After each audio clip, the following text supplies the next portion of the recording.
로마서 1장 8절 먼저 내가 예수 그리스도로 말미암아 너희 모든 사람에 관하여 내 하나님께 감사함은 너희 믿음이 온 세상에 전파됨이로다.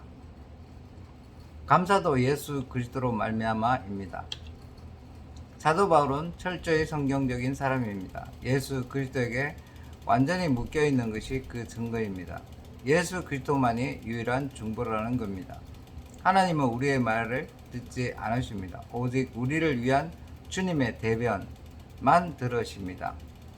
하나님 보좌 우편에서 우리의 감사나 기도나 찬송의 뜻을 헤아리시고 하나님 앞에 대언해 주시기 때문에 그것이 하나님 앞에 전달되는 것이지 우리가 하나님 앞에 직구하는 것처럼 착각하면 안 됩니다. 로마서 8장 26절 성령이 탄식하며 우리가 마땅히 빌 바를 우리 대신 기도하는 내용입니다.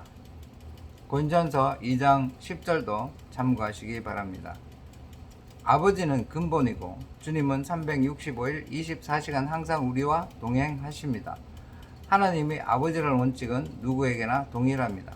그러나 예수 그리스도를 어떻게 주로 섬기느냐에 따라서 각각 사람들에게 그 복이 달라집니다. 내가 곧 길이요 진리요 생명이니 나로 말미암지 않고는 아버지께로 올 자가 없다. 요한복음 14장 6절 이 말씀은 그리스도께서 나를 좀 많이 써 먹으라는 의미이기도 합니다. 그를 힘입어 예수 그리스도는 속죄의 제사장일 뿐 아니라 지금도 여전히 중보의 제사장이십니다. 십자가에서 속죄의 제사장이 되시고 지금도 살아계셔서 하나님과 우리를 교제케 하시는 중보의 제사장이십니다. 히브리서 7장 25절 내용입니다. 여기에서 하나님의 섭리가 긍휼로 나타납니다. 예수 그리스도 밖에는 하나님의 긍휼이 나타나지 않습니다. 오직 그리스도의 대속의 은총 안에 있는 자들에게만 의롭다 하시고 긍휼히 여기시고 복을 내리십니다. 우리는 하나님께 감사할 자격이 없다는 사실을 알아야 하고 오직 예수 그리스도로 말미암아 나의 존재가 인정이 된다는 사실을 놓치면 안 됩니다. 대속의 은총이란 하나님께 나아갈 때 나 스스로의 자격을 생각하지 말고 하나님이 예수 그리스도로 말미암아 나에게 어떤 자격을 부여했는가를 생각하라 이 말입니다. 이게 원리입니다. 이걸 놓치지 않고 붙잡는 것이 바로 그분의 복 안에 거하는 것입니다. 그리고 감사의 조건이 뭐냐면 모든 사람을 위하여입니다. 다른 사람 때문에 감사할 수 있는 믿음, 이게 바로 사도 바울의 사도된 자격, 주의 종이라는 증거입니다. 복음을 위한 종들은 자기 개념을 떠나야 합니다. 자기 때문에 악착같이 사는 사람은 불행한 사람이고 인생이 오직 자신의 의미나 목적 때문에 사는 것은 불행한 겁니다. 먼저 주를 위해 살고 그 다음에 너희를 위해 살고 이렇게 되어야 합니다. 그래서 산상수훈이 매우 중요합니다. 마태복음 5장은 율법의 개념을 정리하고 6장은 그 율법에 대한 자신의 의를 구하고 7장은 그리스도와 함께하는 의입니다. 이걸 통과한 사람은 죄의식이나 삶의 문제에 고민이 없습니다.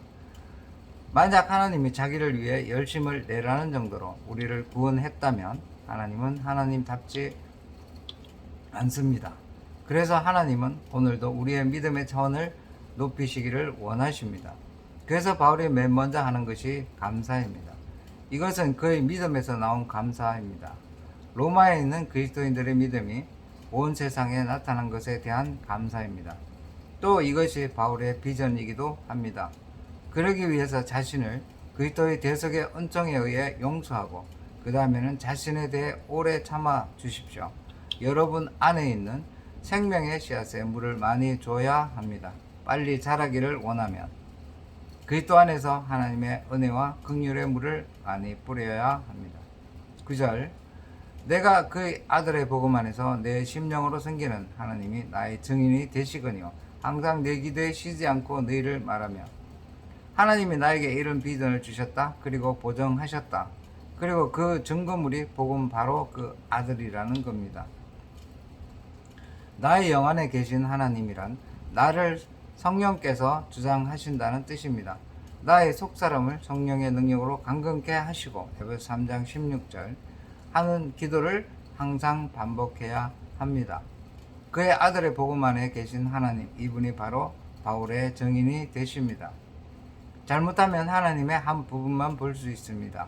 기적의 하나님, 복 주시는 하나님, 위로의 하나님 등등 자연 신관적인 하나님을 믿으면 인생의 고통에 대한 위로를 받으려 하고 어떤 문제만 해결하려고 하나님께 접근하게 됩니다.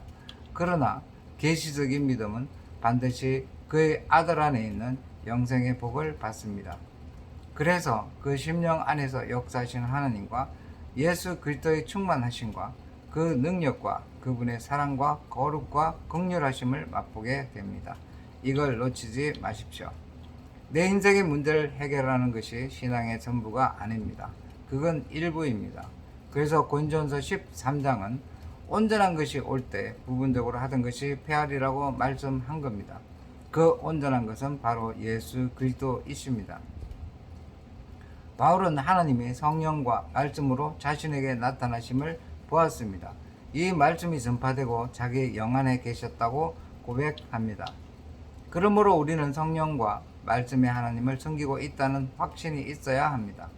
믿음이 없이는 기쁘시게 못하나니 하나님께 나아가는 자는 반드시 그가 계신 것과 그를 찾는 자에게 상 주신 이심을 믿어야 할지니. 히브리서 11장 6절 말씀입니다.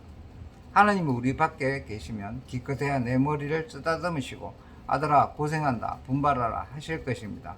그러나 성령과 말씀으로 내 안에 역사하신다면 내가 주의 일을 하면 내게 생명과 평강을 주실 것이고 기쁨을 주실 것이고 고귀한 영적 가치를 내 안에 나타내실 것입니다.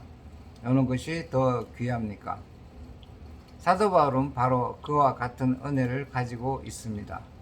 주의 종들은 성령과 말씀의 하나님을 내가 만난다는 확신이 있어야 합니다. 하나님이 정인이 되신다. 항상 쉬지 않고 기도 중에 성도를 생각하는 것이 바로 사도 바울의 간증입니다. 근데 기도하고 그 내용이 항상 마음속에 머물러 있는 것은 하나님의 뜻으로 한 기도입니다.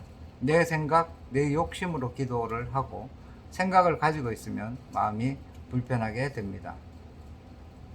그러나 하나님이 주신 비전은 이루어질 때까지 항상 떠나지 않고 마음속에 남아 있습니다. 다음 시간에 이어서 하겠습니다.